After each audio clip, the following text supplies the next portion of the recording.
press the bell icon on the YouTube app and never miss another update.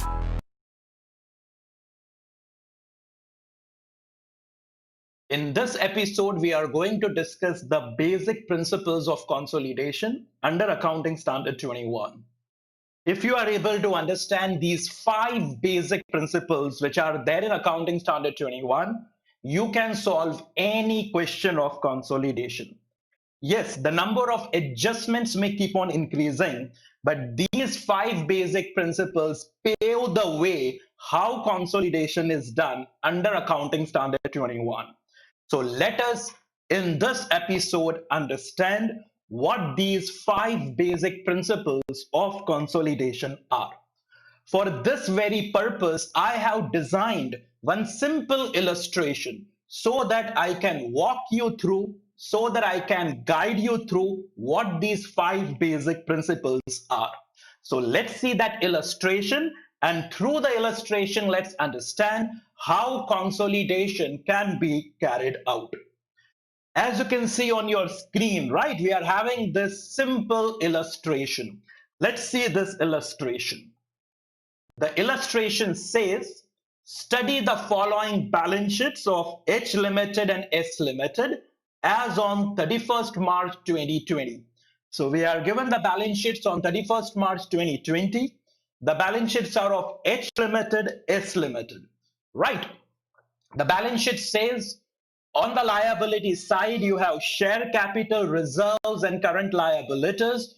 On the asset side, we have property, plant, and equipment, investment in S Limited, and the current assets. Yes, below the balance sheet, they say H Limited purchased 80% equity shares of S Limited on 1st April 2019. So we are buying shares on 1st April 2019. The moment you buy 80% shares of S Limited, H Limited obtains control of S Limited. So control is established on 1st April 2019. Accounting Standard 21 becomes applicable from the date you acquire control. So I will start applying Accounting Standard 21 from 1st April 2019. However, the balance sheet is to be prepared on 31st March 2020. That means we have purchased the shares at the beginning of the current year. When you purchase the shares, the reserves of S Limited were 5,000. As on the balance sheet date, the reserves of S Limited is 20,000. That means during the year, the reserves have increased by 15,000 rupees. Yes, the question is, prepare consolidated balance sheet of H Limited as on 31st March 2020. So at the end of the year, we are supposed to prepare the consolidated balance sheet. As you can see, I have also prepared right from the beginning a format of the consolidated balance sheet. So we will see how the consolidated balance sheet can be prepared. Let's start with the principles. Principle number 1. Okay, the first principle of consolidation. The first principle of consolidation is line by line addition. Yes, I'll say the first principle is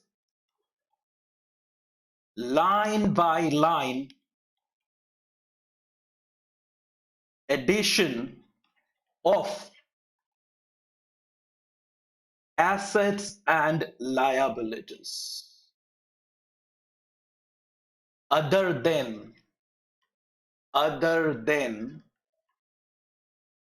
investments in subsidiary.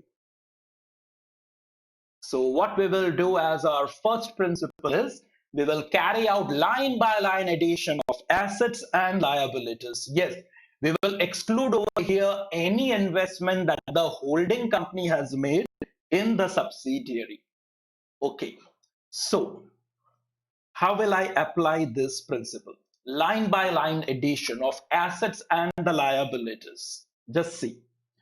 You have property, plant, and equipment, 1,50,000. Line by line addition means I have to simply add the two figures and put it in the consolidated balance sheet. Investment in S Limited, that will be excluded.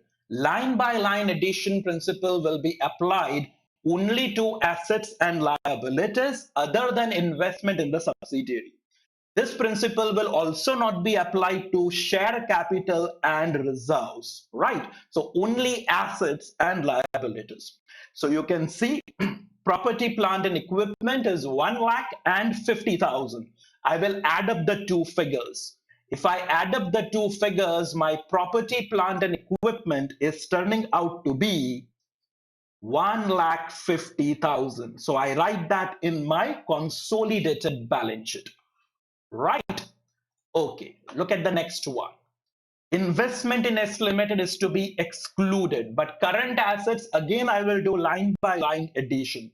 So current assets, I'm having 50,000 and 50,000 in the two companies. So I will add up the current assets. So let me add up the current assets, 50 and 50. My current assets are turning out to be 1 lakh. Right. This principle will be also applied. You can see on the screen assets and the liabilities. So I check with the liabilities. Now liabilities, I have 50,000 and 30,000. Line by line addition, 50 plus 30, that's turning out to be 80,000. These are current liabilities. As you can see in the balance sheet, there are no non-current liabilities. So I return back to the consolidated balance sheet, and in the consolidated balance sheet, I say current liabilities are 80,000. I put a blank for the non-current liabilities. Fine. So principle number one, line by line addition of the assets and the liabilities. Yes. Let's move forward. The second principle of consolidation. Second principle of consolidation is carry out pre and post acquisition analysis of subsidiary.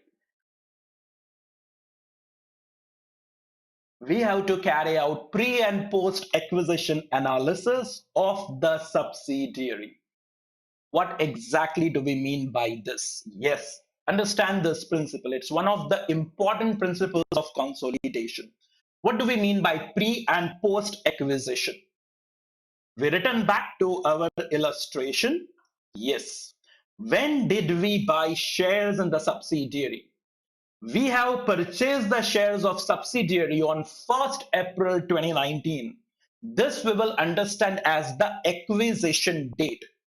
Any profit that the subsidiary has earned, any reserve that the subsidiary has built up to 1st April 2019 will be understood as pre-acquisition. Any movement in the reserves after 1st April 19 will be understood as post-acquisition. Okay, so when we say pre and post-acquisition, what do we mean by that? I will consider my acquisition date, right? Our acquisition date. In our example, it is 1st April 2019. This is the day when I established the control, right? Established the control. So up to 1st April 2019, and then we say after 1st April 2019. The way I analyze this is up to 1st April 2019, we will understand this as pre-acquisition. So we will say it is pre-acquisition. And after 1st April 2019, we will say it is post-acquisition. Now you may wonder, why are we doing this pre and post-acquisition analysis? Please understand, whatever profits and reserves that the subsidiary has earned up to 1st April 2019, it is with its own efforts. See, you purchased the shares on 1st April 2019. Before 1st April 2019, there was a separate management of the subsidiary. That separate management of subsidiary was managing the affairs of the subsidiary. Whatever reserves that they have made up to that date, these are all because of efforts of the management of the subsidiary.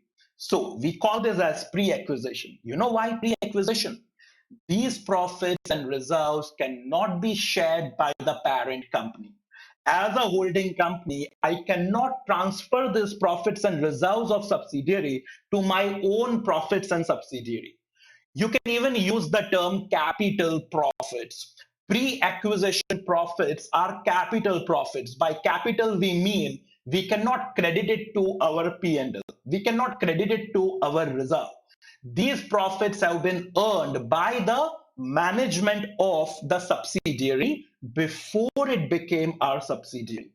As a parent company, I am getting involved in the affairs of the subsidiary only from 1st April 2019. So let's say I'm buying shares of your company on 1st April 2019. Whatever are the net assets that you have made up to 1st April 2019, right? Whatever reserves you have earned up to 1st April 2019, it is because of your efforts. I cannot buy shares on 1st April 2019 and tell you that transfer all these profits to my P&L and to my reserves, right? So your was the management up to 1st April 2019. As a parent company, I will say these are pre-acquisition profits. As a parent company, I will say these are capital profits. As a parent company, I cannot participate in these profits. But the moment I buy shares of your company from 1st April 2019, now I control your company. Now it is my management in your company. And once I manage your company, after that, whatever are your profits, right? I have every right to participate in those profits because now it is me who is putting in the efforts to make those profits. These profits are known as post-acquisition profits. Popularly, I can also call them as revenue profits. So please understand the concept of capital profit and revenue profit. Tell me, what are capital profits?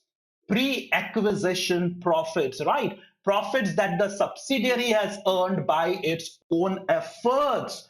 And what are revenue profits? Revenue profits are post-acquisition profits, profits earned by the subsidiary after I get involved as a parent in the management of the subsidiary. So I have every right to transfer those profits to my own P&L, those profits to my own reserves. So that is the pre and post acquisition analysis that needs to be carried out. So let's see in this illustration how this pre and post acquisition analysis can be carried out. I'll show you. We will say on 1st April 2019 and then after 1st April 2019. Up to 1st April 2019, as I said, it is all pre-acquisition. And after 1st April 2019, it is all post-acquisition. This pre and post-acquisition analysis is always done with reference to the acquisition date. Acquisition date, the date we establish control over the subsidiary. In our illustration, it has happened on 1st April 2019. Now, just see the way I'm going to do it. Yes, use this extra information. When you purchase the shares on 1st April 2019, reserves of S Limited were 5,000. So the day I buy 80% shares, the subsidiary with its own efforts has earned 5,000. But when I see the balance sheet, the subsidiary's reserves are 20,000. So when I buy shares 5,000, that is as per the efforts of the subsidiary, I cannot participate in that profit. But once I acquire 80% shares, then the reserves have become 20,000. So 15,000 rupees is the reserves which have been earned after I start managing the subsidiary. I, as a parent company, have every right to participate in those profits. Right? One more thing. The share capital. The share capital of S Limited is 50,000. Obviously, the share capital was existing before we acquired the shares. See, when I purchased shares of the subsidiary was already having a share capital of 50,000. So this 50,000 will be also considered to be something which was existing on 1st April 2019. So this is how I am going to apply the second principle. Just see the way I'm going to apply the second principle. I will say here equity share capital. Equity share capital on 1st April 2019 is 50,000. Yes. Then I say reserves. Reserves on 1st April 2019 is 5,000, while here it is 15,000, right? So I'm just saying here it is 20,000 minus 5,000. Okay, let's take a total. This total is 55,000, while this total is 15,000. So this is the pre and post acquisition analysis that we have carried out of the subsidiary. Yes. Let's see now what is the third principle of consolidation. Principle number 3. The investment that you have made in the equity shares of the subsidiary need to be cancelled. Okay. You see the original balance sheet. Here it is. See the original balance sheet. In the original balance sheet, we are having investment in S Limited. Parent company is showing, holding company is showing investment in the subsidiary. Right now, the holding company and the subsidiary are two separate companies. If you have two separate companies, then it is natural that one company can own shares of another company. But when we do consolidation, we consider parent and subsidiary to be a single company. The moment you say that parent and subsidiary is a single company, how can you buy shares of your own company? If you buy shares of your own company, then it will amount to buyback of shares. I hope you are getting my point. Right now, the parent and the subsidiary, the holding and the subsidiary are two separate companies. So I can say that, yes, I have purchased shares of the subsidiary. But consolidation means in consolidation, we consider as if the parent and the subsidiary, as if the holding company and the subsidiary company is one single company. If you are one single company, you cannot own shares of your own company. Right. So I cannot show in my balance sheet investment in my own shares. That's not possible. And that is the reason this investment needs to be cancelled. Okay. When did we make this investment? On 1st April 2019. So let's see what the principle is. Right. The third principle. In third principle, we say investment in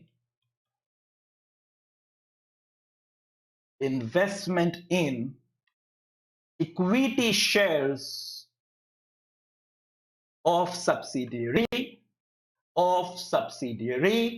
is cancelled. The question that arises is, how shall I cancel this investment? So investment in equity shares of subsidiary is cancelled by comparing. This is important now. By comparing cost of investment with share in net assets on date of acquisition. You have to compare the cost of investment with the share in the net assets on the date of acquisition. I will compare the two figures and cancel the investment.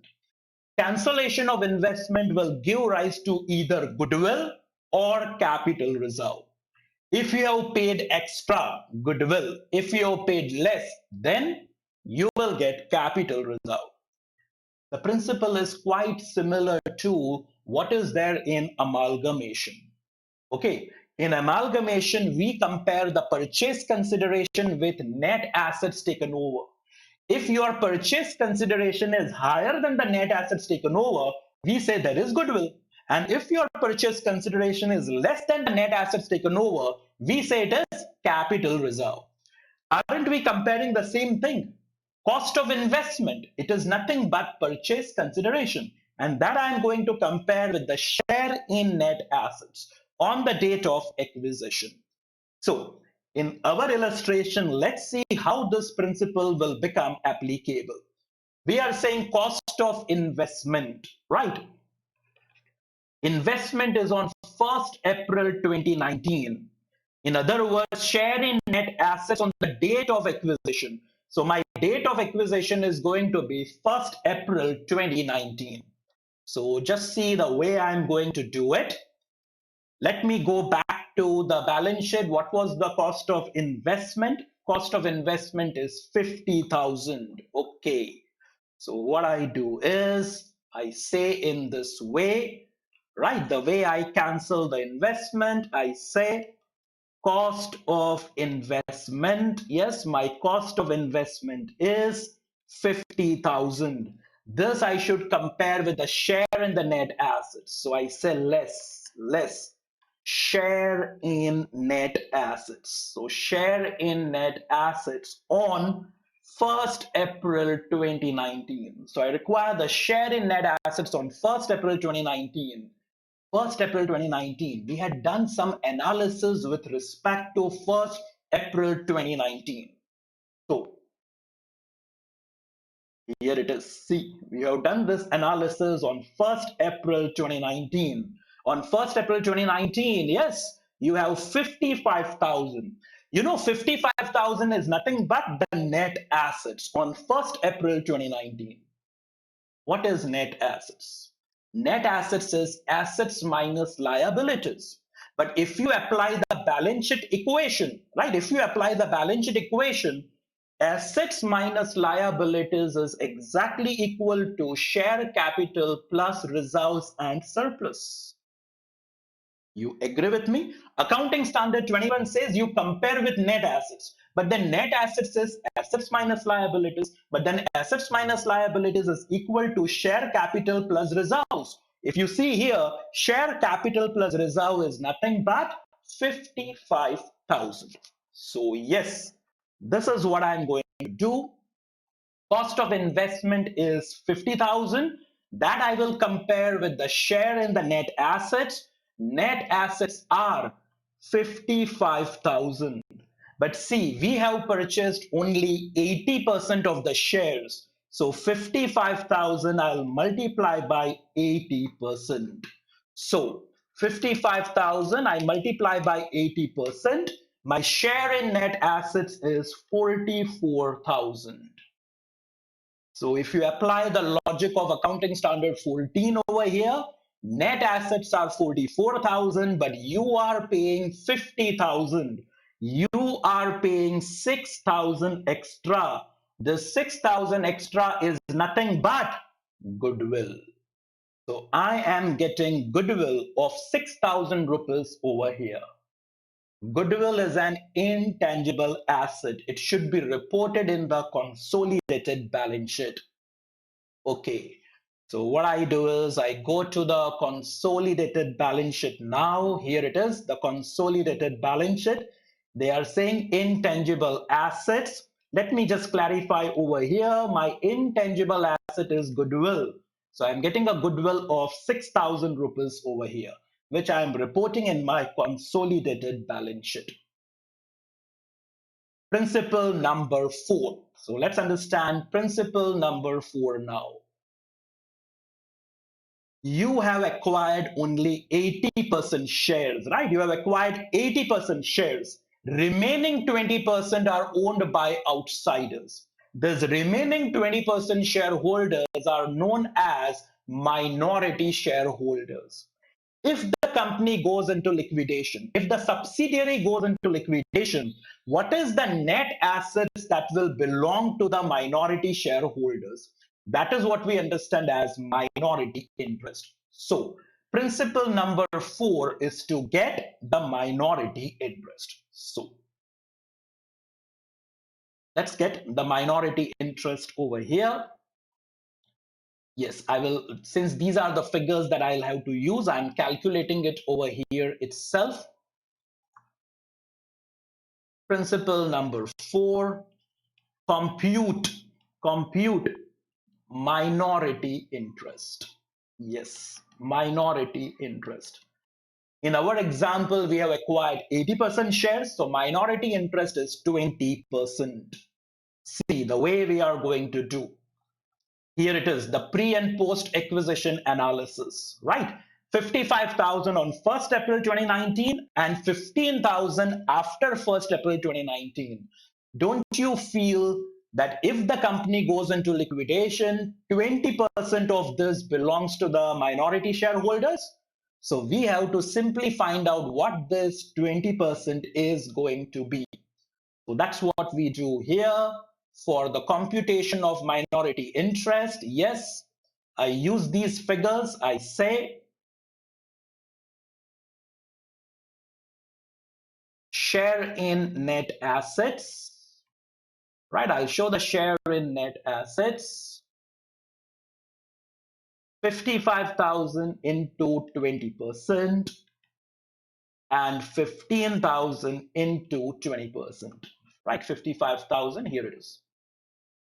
And 20% of the 15,000. So 55,000 into 20%, that is turning out to be 11,000. 15,000 into 20%, that is turning out to be 3,000. I take a total, right? I take a total. The total is turning out to be 14,000. So your minority interest is 14,000. This minority interest will be reported in the consolidated balance sheet as a separate line item. So I return back to the consolidated balance sheet. Here it is on the liability side, right? We have minority interest. So I write against minority interest 14,000. So that's the minority interest. And now it's time to apply the final principle, principle number 5. Yes. What is the principle number 5? It is linked to the pre and post acquisition analysis. Okay, pre and post acquisition analysis. This 55,000 which was there, this was on the acquisition date. As a parent, I cannot participate in it because this was earned by the efforts of the subsidiary before it became my subsidiary. But after 1st April 2019, whatever the subsidiary will earn, I as a parent have a right to participate in the same. After 1st April 2019, the subsidiary has made a profit of 15,000. This 15,000 is after I started managing the affairs of the subsidiary. I have every right to participate in it. So 80% of this 15,000 belongs to the parent company. We should add it to the reserves of the parent company. Yes. So principle 5, let me put it down over here. I say principle number 5 is compute consolidated reserves. Compute consolidated reserves. Right? The way I will do it is I check with the original balance sheet. As you can see, whatever is the share that I will get from the subsidiary, I will add it as a parent. I will add it to my reserve. What is your reserve? Your reserve is 50,000. Your means the parent company. The parent company's reserve is 50,000. Just see the way I'm doing it. I say